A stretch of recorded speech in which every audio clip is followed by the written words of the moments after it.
2016 Suzuki GSX S1000 review. All of my friends, that is, every single one, ride an upright bike of some description. Perhaps I will hear disparaging remarks about age and so on from some, but in reality, several of my friends are quite young.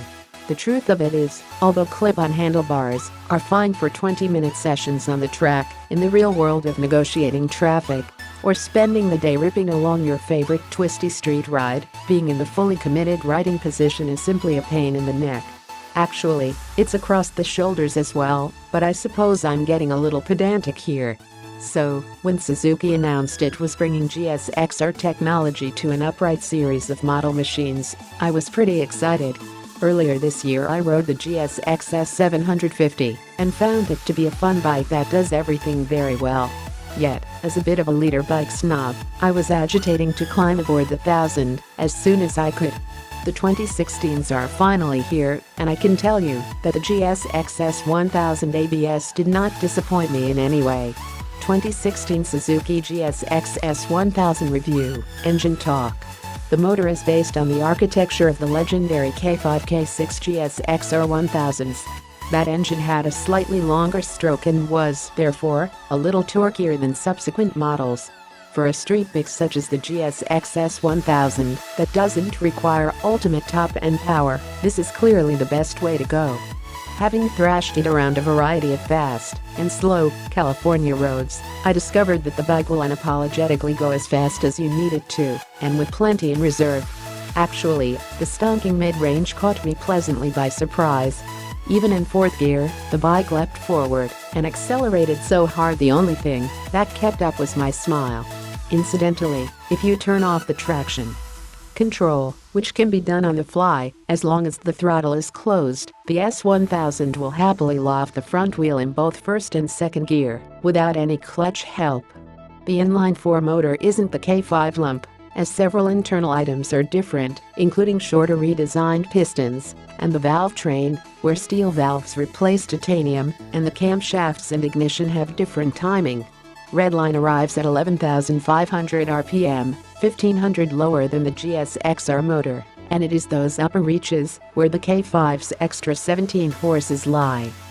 Although the GSX S1000 only puts out a claimed 145 horsepower, those final few are simply not missed on a street bike.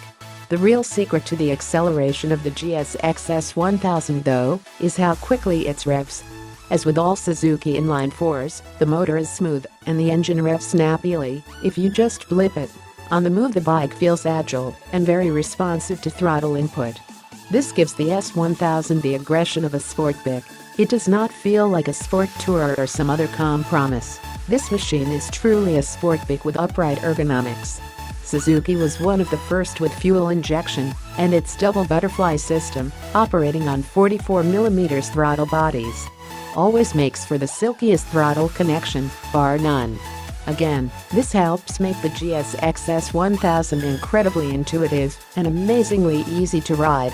In slow, first-gear corners, the throttle transitions from off to on are like butter, and, with an engine that makes this level of mid-range power, that is a real blessing when you are hustling through tight twisties. Stock exhaust systems are notoriously heavy and restricted, especially when it comes to noise.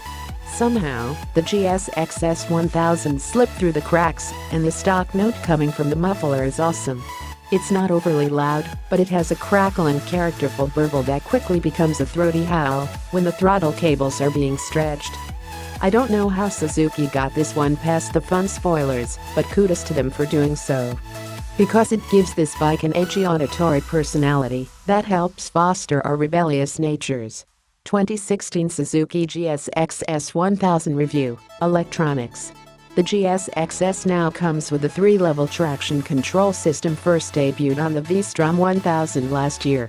The 3 levels, plus off, are changed via the selector button on the left handlebar, and the level is clearly marked on the easy-to-read LCD instrument panel. Fueling power maps are now gone. The TC will manage the power better than manually selecting a mode map anyway. Suzuki recommends Level 3, maximum intrusion, for the rain, with Level 2 being a good compromise, and Level 1 allowing some rear-wheel slip for serious sport riders.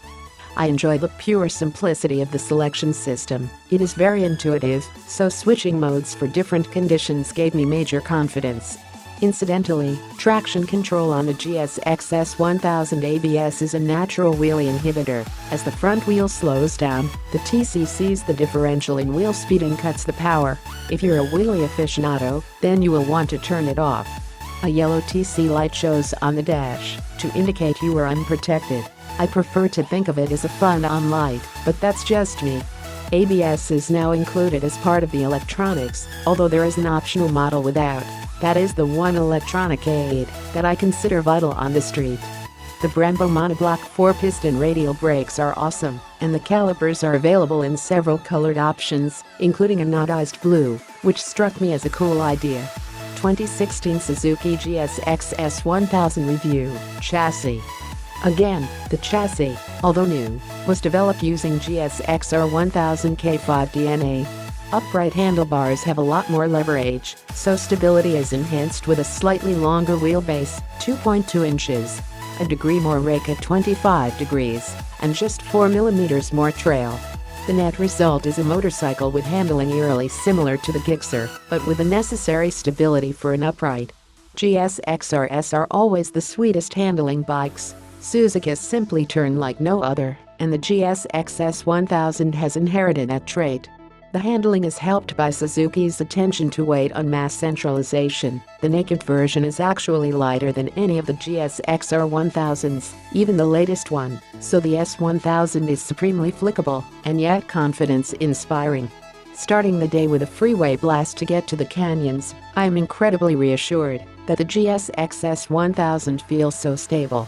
Yet, it is so light, precise, and taut that I feel like this is one of the easiest bikes to ride I've ever thrown a leg over.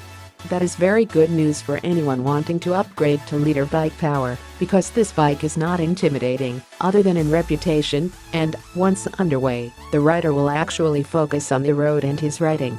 This bike is that forgiving.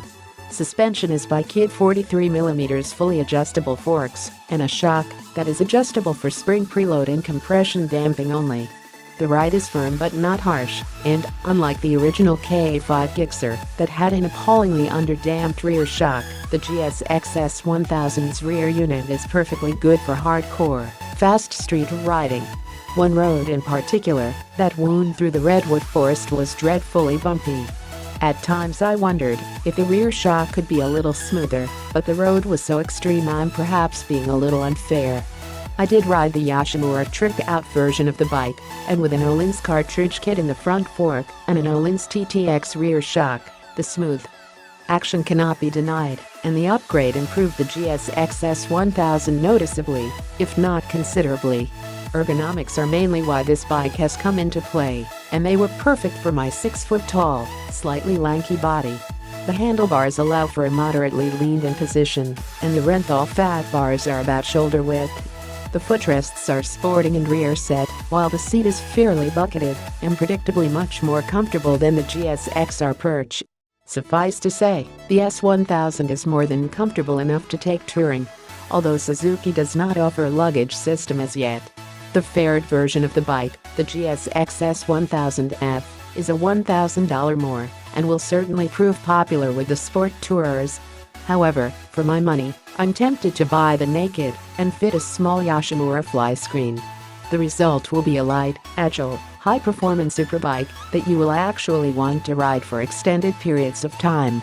That Suzuki is able to offer the non-ABS GSX S1000 at an introductory price of $9,999 is amazing. This is not a bike that has been built to a tight budget like its smaller stablemate, the GSX S750. The 2016 Suzuki GSX S1000 ABS is a remarkable motorcycle, and if you are considering an upgrade to the leader bike class, or simply looking for comfort without sacrificing performance, then the GSX S1000 must be on your shortlist. It is a motorcycle that can most certainly compete with the best of the uprights in performance terms, and its Japanese competitors either produce less power, or are heavier and slower handling, or both. It's a good thing Suzuki offers an unlimited mileage warranty, because you will be putting on plenty of miles.